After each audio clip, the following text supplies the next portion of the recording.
Yeah, I'll start with a couple things. First of all, I want to make sure I express my gratitude to all the people that came out and watched us play today, especially all the little kids that were in that tunnel walk or around it. I told our players in there, like, kids, you never know what they're going through, dealing with, how many times they have a chance to come see us. We don't know the situation, so I was really proud of our guys to see them dap kids up, sign autographs, go around, shake people's hands. So proud of our guys for that. I'm really grateful to all the people that came and watched us play. It wasn't the warmest day, as I think you guys all know. It might have been warm in the box, but it wasn't warm on the field. And but just I think it speaks volumes about our team. And then the second thing, my only second takeaway was, I think these guys have done everything I've asked them to do. They've gotten better and better and better. They like to play football, even down to the very end. Trying to go down and score, giving Chuba those reps. No one's looking at me. No one's complaining. They like to compete. I think this summer is so crucial to our team. The ability to focus for 3 hours. We saw some lulls in there with the ball on the ground and all that, and that's really the next step when you have the ability to focus for 3.5 hours straight. But I like the progress we've made so far. So with that, I'll see what you guys have. What was your face summary of how you executed today? I can't. I have so much film to watch. I'm saying that when I'm out there, it's so hard for me. Like, if we hit a big play, I'm upset with the defense. When the offense scores, the crowd's cheering, and I'm over there like, what the heck's going on with us? On defense, I thought we ran the ball well at times with the first group. We tried to put a lot of different things on tape. I was disappointed we couldn't push the ball through the red zone early. But the turnovers and the balls on the ground bothered me, obviously. We had some missed tackles, but it didn't look like, tackling didn't look atrocious. I thought the quarterbacks did a nice job moving the ball. Ran a little bit of the option game early. So I thought there were some good things there. I thought the kicking game, Timmy knocked that big one through early, but obviously that left something to be desired later. We missed a couple kicks.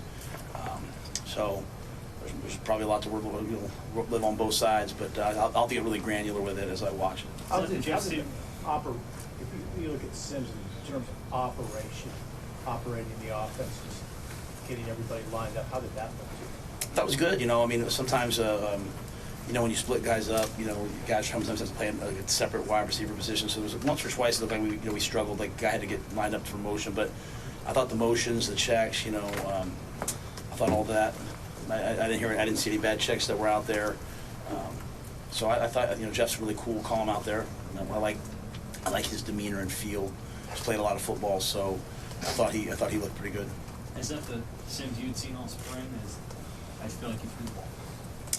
I can't tell you the final numbers. 9 of 13.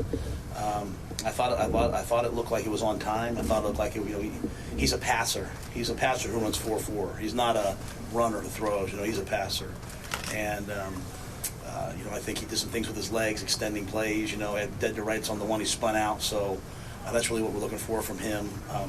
Weren't able to get the big explosive play maybe that we wanted, but I'll hit the glance to Marcus, which was really good. So I thought, when I stand out there, I only stand out there just to sort of see what it feels like, because I don't want to get that opportunity. And I thought it felt pretty good when he was out there. Hey, Coach, how promising was it to see some of the newcomers like Cam Lenhart, Princewell, Maverick?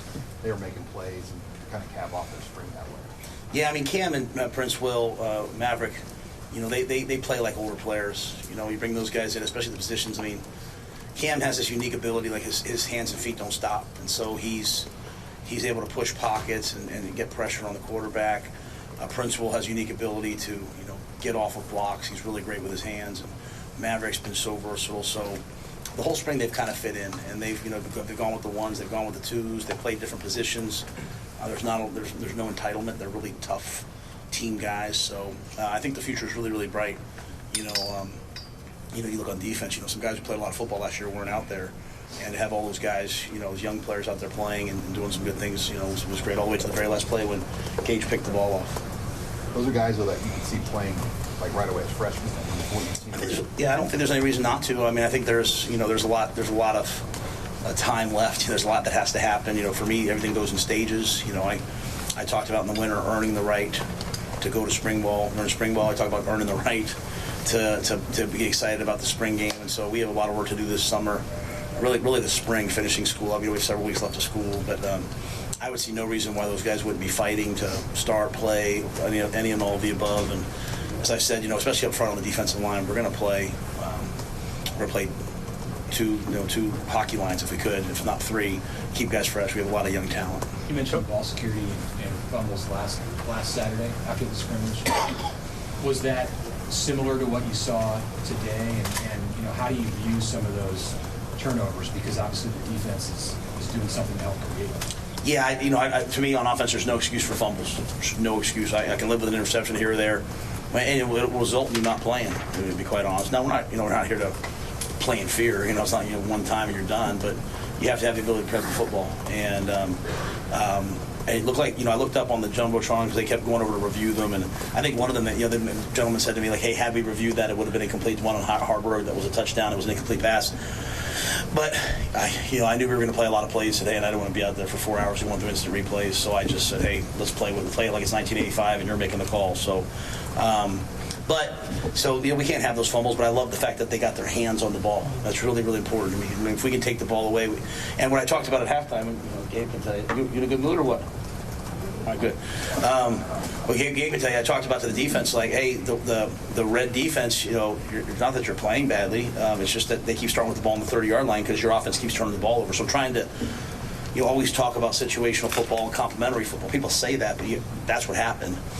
The fumbled snaps and all that, that's I'd have to go back and look at it. Rotate a lot of guys through there, but we don't make excuses. That just can't happen. And if it weren't for 66,000 people, I would have thrown my headset on a normal Saturday because that was really frustrating to me. But you know what? It's also important that our guys learn to keep their composure and play through it. And we kind of fixed it and moved on. Gave the ball to Frank Solich after that first play. What was it like having him here today?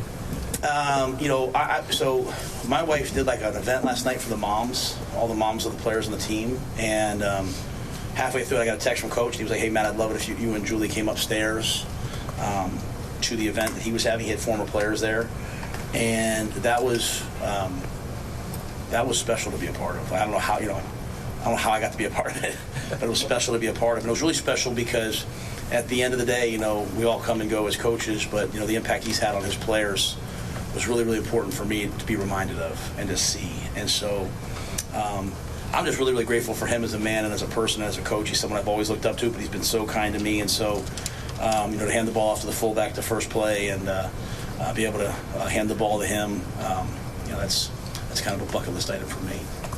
How do you feel about Janiran Bond in that spot? Obviously, he's kind of a hybrid guy for you, but can he be a fullback? Yes. Yeah. I think the thing with the modern football, not that it wasn't before, but just the thing with modern football is like having guys like I sometimes talk about Jusic and those guys, like guys who can do multiple things. They think you're in 21 personnel, but you're really in 11. Janiran can play every position right off there for us right now, and I think he has a real chance, depending on how he continues to develop. I was talking to Coach yesterday. He was going through the weights of the fullbacks. Sometimes they were 218 to 222, and then sometimes they got some 240-pound guys. And we got some guys. We got Clover and Ruth and those guys who can go block the ISOs and the powers. But Janiran gives us a guy who can run it, and we're still running power with him and ISO with him. And he goes in there and then he runs option routes on third down. So he's really a weapon, I believe. Couple more. Coach, what are you most pleased with?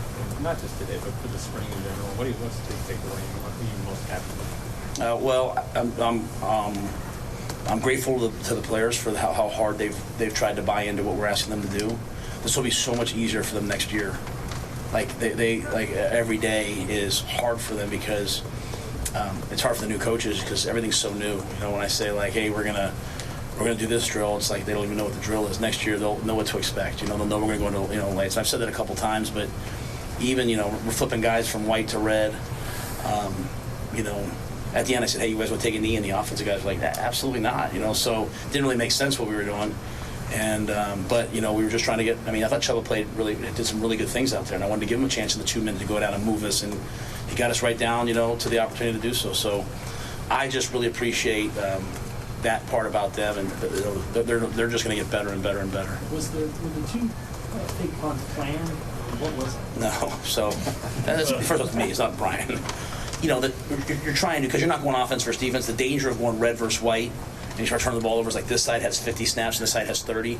So I desperately was trying to get the white defense and the red offense. I was trying to get them more plays, and so I was like, can you throw a sideline warning? And I wanted to play the game, so I said to Buschini, I said, hey, bro, if they all cover, just pull the ball down and run.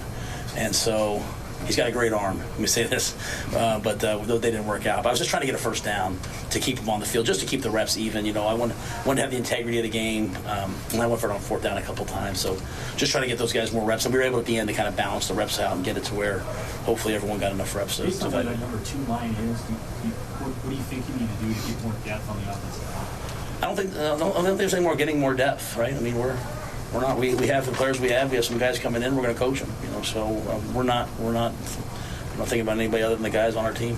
How useful is this next week? I think you mentioned earlier in the spring, it's a feedback evaluation of the players. How important is that for Boyd Park? Yeah, sometimes I talk to players, the places, and they say, they've gone 3 or 4 years, they've never sat down with their coach. We'll do it after every season, after every spring. We'll sit down with each player. We'll talk about, what we see in their game. We talk about what their role will be if we play today. We don't predict the future. We say, if we play today, this would be your role. Some of the younger players, we talk about some long-term things in terms of development, and then we talk about their commitment level and off-the-field stuff. But we ask them to speak their mind, give us their part. So that's this week. They'll do it with their position coach and coordinator. They'll all do it with me, and they all have a right to not only understand where we see it, but a lot of times you sit down with these guys and you say, hey, I see this, and they say, Coach, you're missing X, Y, and Z, and they're right. So it should be a dialogue. So I'm excited to do it.